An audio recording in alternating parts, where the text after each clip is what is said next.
হত্যার সাথে আওয়ামী লীগের প্রভাবশালী লোকজন যে জড়িত ছিল, কিয়ামত পর্যন্ত এই হত্যার বিচার দাবি করে যাব আমরা।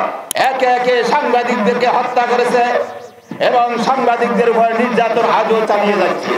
গত 13 বছর এই হত্যার বিচার চেয়ে অনেক বক্তৃতা করেছি। আজকে আপনাদেরকে কয়েকটি কথা বলবো।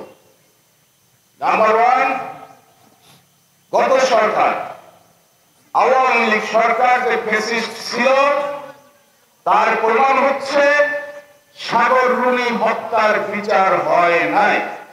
এমনকি কারা এই খুনের সাথে জড়িত সেটিও আমরা জানতে পারি নাই।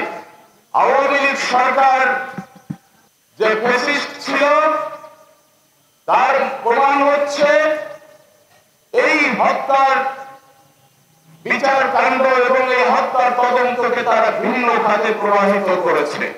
আর এই হত্যার সাথে আওয়ামী লীগের প্রভাবশালী লোকজন যে জড়িত ছিল তার প্রমাণ হচ্ছে আমরা খুনিদের নাম জানতে পারি নাই। সেই সময় শেষ হয়েছে, আওয়ামী লীগ নেই, এখন বিপ্লবী সরকার ক্ষমতায়।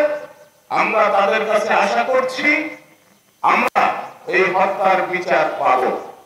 যদি না পাই, আপনারা মনে রাখবেন কিয়ামত পর্যন্ত এই হত্যার বিচার দাবি করে যাব আমরা ইনশাআল্লাহ। আগামী 2 মার্চ এই হত্যার প্রতিবেদন দাখিলের কথা রয়েছে। আমরা 2 মার্চ পর্যন্ত দেখব। যদি 2 মার্চে এই হত্যার তদন্ত প্রতিবেদন দাখিল করা না হয়, তাহলে আমরা ইনশাআল্লাহ সংগ্রাম কমিটি গঠন করে রাস্তায় নামবো এবং জোরালোভাবে আমরা আন্দোলনে ঝাঁপিয়ে পড়বো ইনশাআল্লাহ।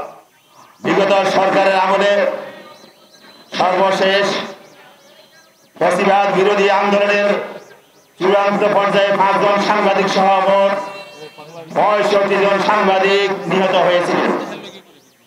আমি স্পষ্ট করে বলতে চাই এবং আমার বিশ্বাস, যদি সেদিন সাগররুনি হত্যাকাণ্ডের যথাযথ বিচার হতো, আর সাংবাদিকরা যে দাবি নিয়ে আন্দোলন করেছিলেন সেই দাবি পূরণে সরকার এগিয়ে আসতো, তাহলে পরবর্তী পর্যায়ে যে 65 জন সাংবাদিককে নির্মমভাবে জীবন দিতে হয়েছিল, নির্মম হত্যার শিকার হয়েছিলেন, তাহলে ওই 65 জন সাংবাদিককে হত্যার শিকার হতে হতো না।